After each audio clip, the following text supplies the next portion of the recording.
Luxury vacations are supposed to be the perfect escape. Private islands, five-star resorts, peaceful cruises. But for some, these dream getaways ended in fear, confusion, and death. In this video, we'll uncover 5 more real cases where something went horribly wrong in paradise.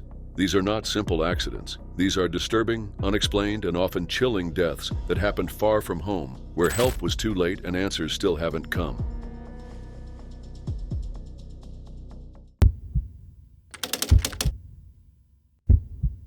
It was September 2019 in South Africa. Karen Turner, a 31-year-old schoolteacher from Underberg, had just celebrated her birthday the day before. She was on a short vacation with her husband Matthew and their 23-month-old son, Hayden. The family had chosen Luleka Nature Reserve along the wild coast of the Eastern Cape for a quiet getaway. Their lodge faced the beach and sat in a remote area. Karen was 3 months pregnant, and this trip was meant to be a peaceful break to celebrate her birthday, her growing family, and her pregnancy. Karen and Matthew had been married since July 2017. They lived on a farm in Underberg, where Matthew worked as a dairy farmer. Hayden was born 4 months after their wedding. The family planned to stay in the chalet from Monday to Thursday. On the night of September 16th, the weather was warm. To let in the breeze, they left the balcony door open and the windows slightly unlatched. They didn't know this small decision would change everything. At around 3 a.m. on September 17th, 2 men entered their chalet. Matthew later said he woke up to sharp pain. He had been stabbed in the stomach. On the other side of the bed, another man was attacking Karen. She had no time to defend herself. Despite his injuries, Matthew fought back. He managed to grab one of the attackers, and the struggle moved from the bedroom down the stairs. During the fight, Karen, still conscious, told him to check on Hayden. When Matthew looked back, Karen had already collapsed from her injuries. She and her unborn child did not survive. The inside of the chalet was covered in blood, with trails leading from the bedroom to the lower level. But Hayden was found safe in his room, confused and crying for his mother. Somehow, Matthew managed to scare off the attackers. They jumped off the balcony and ran into the night. Nothing was taken. Phones, money, and valuables were untouched. There were no signs of forced entry. It wasn't a robbery. It was something else, and no one could explain it. In the neighboring chalet, friends who were vacationing with the Turners woke up to the noise.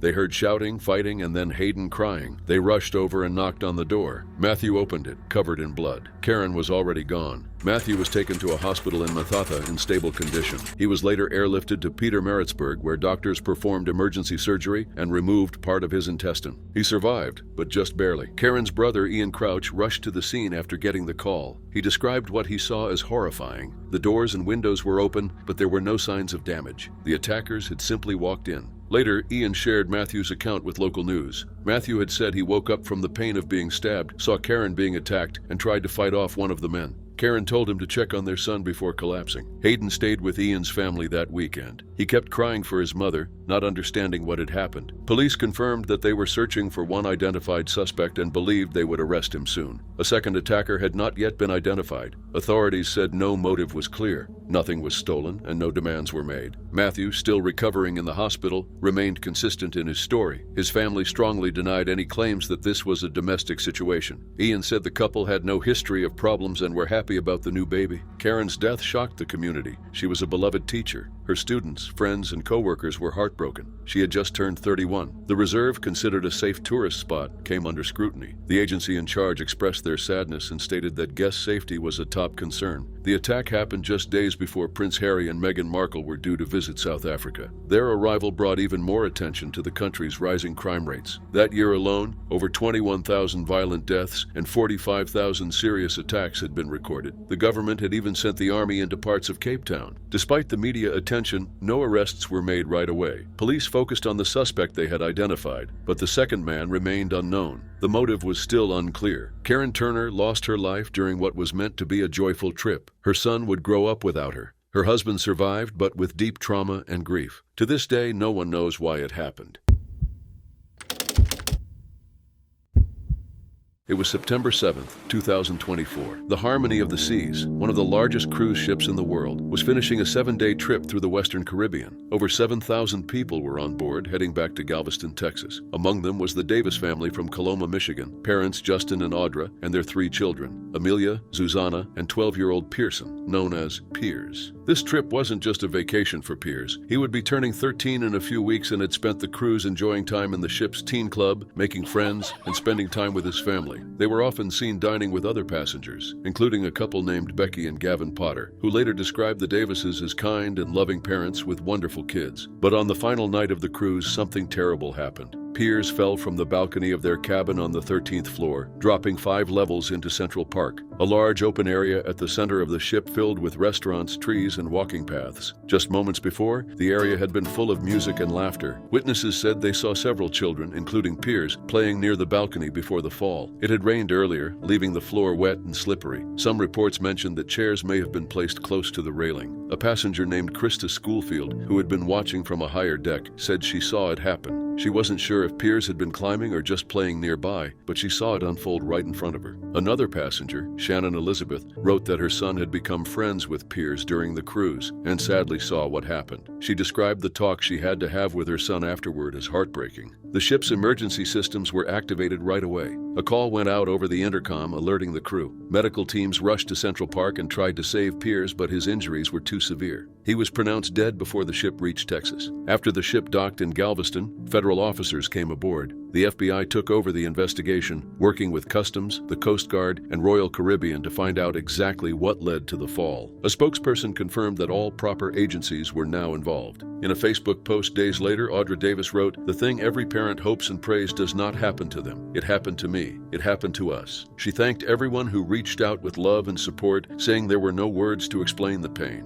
Back in Coloma, the family held a funeral on what would have been Piers's 13th birthday. Friends, classmates, and family gathered to honor him. His obituary described him as smart, funny, and thoughtful. He was confident, made friends easily, and loved learning about the world. Piers enjoyed Pokemon, video games, and solving mysteries. He was curious about space, especially Mars, and often asked big questions about life. He had started playing golf, but most of all loved being in nature. His favorite place was the woods, where he liked to sit alone and think. Justin Davis, Piers' father, is a screenwriter with credits on shows like The Amazing Race and Pretty Wicked. His mother, Audra, works as a manager at Whirlpool. After the news broke, Audra's co-workers started a fundraiser to support the family. The goal was $7,000, but it soon grew to nearly $30,000 thanks to friends, colleagues, and strangers who wanted to help. Back on the Harmony of the Seas, many passengers were deeply affected. There had already been a few emergency alerts earlier during the cruise, but the death of a child left people in shock. So far, Royal Caribbean has not released a public statement. The FBI's investigation is still ongoing. What exactly happened remains unclear, whether safety procedures were missed or if it was an unfortunate accident. What is clear is this: a 12-year-old boy, during the final hours of a family vacation, fell from a balcony and did not survive. His family now holds on to the memory of a boy who loved the stars, who cared about others, and who found peace in the trees. That's the memory they carry with them. It was August 31st, 2013, in northern Tanzania. Dr. Thomas McAfee, a 58-year-old physician from the United States, was on what was supposed to be a short, peaceful trip before starting a new job. He had recently stepped down as the Dean of Clinical Affairs at UC San Diego's Health Sciences and was just days away from becoming the CEO of the Keck Medicine of USC Medical Foundation. This trip was meant to be a reward for years of hard work and leadership. McAfee had visited Africa many times before and was known as a careful and experienced traveler. He admired the land, respected the wildlife, and supported conservation. But on this trip, something went very wrong. While staying near Tarangire National Park, McAfee joined 2 other Americans on a walking safari. They were just outside the park, near Tarangire River Camp, a private wildlife reserve where walking tours are allowed, unlike inside national parks where tourists are usually not allowed to leave their vehicles. This difference would matter. Walking safaris are very different from vehicle tours. On foot, people are in the animal's space, which can be dangerous even with guides. In McAfee's case, it is still unclear if their group had an armed guide or if all safety rules were followed. During their walk, the group suddenly came across a herd of about 50 elephants. These animals can weigh up to 15,000 pounds and are known to react quickly if they feel threatened. According to local police, the terrain was full of thick bushes, making it easy to miss such a large herd until it's too late. It is believed the tourists surprised the elephants, making them feel threatened. The guide told the group to run. All 3 tourists ran, but Dr. McAfee fell. In that moment, one elephant broke away from the herd and charged at him. He was trampled, suffering serious internal injuries. Help was called, and he was taken to a small clinic nearby, but he did not survive. there are still many unanswered questions. Authorities have not said whether the tour followed proper safety procedures. Walking tours like this are riskier, especially in areas like Tarangire, where elephants often roam through dense brush. Stephen Cawley, a warden from the nearby park, later explained that elephants can be unpredictable. If you suddenly meet one, it tries to protect itself, he said. Despite the dangers, walking safaris remain a big part of the Tarangire River Camp's advertising. Now people are asking whether these tours are truly safe. After his death, McAfee's body was taken to Arusha Lutheran Medical Center. U.S. officials worked with his family to bring him back home. His passing shocked the medical community in the United States, especially at UC San Diego, where he had worked for more than 11 years. In an email to staff, 3 of his colleagues called his death a major loss to both them and the field of healthcare.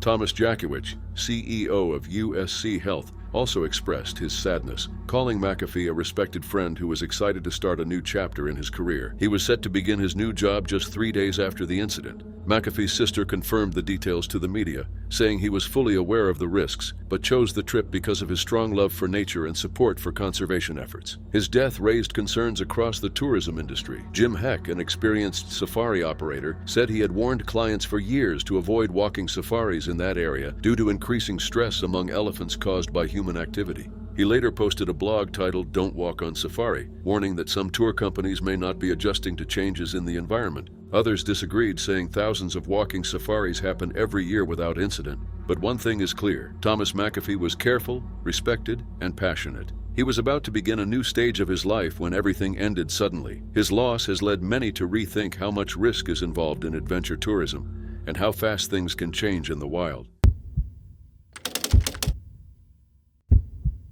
It was October 15, 2021, in the quiet beachside village of Karat, Albania. A Russian family had just arrived at the 5-star Gloria Palace Hotel. 60-year-old Sergei Burankov, his 58-year-old wife Natalia Burankova, their 31-year-old daughter Katya, and her partner, 37-year-old Nikita Belusov, were checking in for a week-long vacation. The hotel was one of the best in the area, known for its spa, fine dining, and ocean views. For them, this was supposed to be a calm and relaxing holiday. Photos online showed they were used to traveling together. They had visited many places and were experienced travelers, but this trip would be their last. Within just 1 hour of arriving, all 4 of them were found dead. That evening, after checking in, the family went straight to the hotel's sauna and wellness center. The Gloria Palace Hotel promoted it as a peaceful place for guests to relax, but something went terribly wrong. They ordered drinks and a fruit platter. When the waiter brought the order, he got no reply. "I shouted that the drinks and fruit were ready," he said. No one answered, so I walked into the sauna and saw them. Inside, all 4 had collapsed. 1 was lying on a sunbed, 2 were on the benches. The 4th had his feet in the pool. There were no signs of pain or distress, no screams, no noise. They were all still, as if they had passed away within seconds of each other. At 10:20 p.m., police arrived and confirmed that all 4 had died. The first explanation given was asphyxia, a condition where the body does not get enough oxygen. This can happen in places with poor air circulation or due to gas exposure. Investigators began checking the sauna's ventilation system, thinking it had failed, but there was no clear problem. Another idea was that chlorine from the nearby pool might have caused it. Chlorine is used to clean pools, but experts said the levels were safe. The Russian embassy also denied that chlorine was to blame. Some thought the family may have had something toxic to drink, but the drinks were untouched. Reports also said the family did not drink alcohol. There was nothing in their behavior that raised any concerns. Police found themselves with more questions than answers. A hotel spokesperson said, "We are all shocked. The cause is still unclear. We're waiting for the forensic report." Both Albanian and Russian authorities worked together, but the mystery remained. There was no fire, no broken equipment, and no theft. The room was undamaged. The ventilation system worked. The pool water was normal.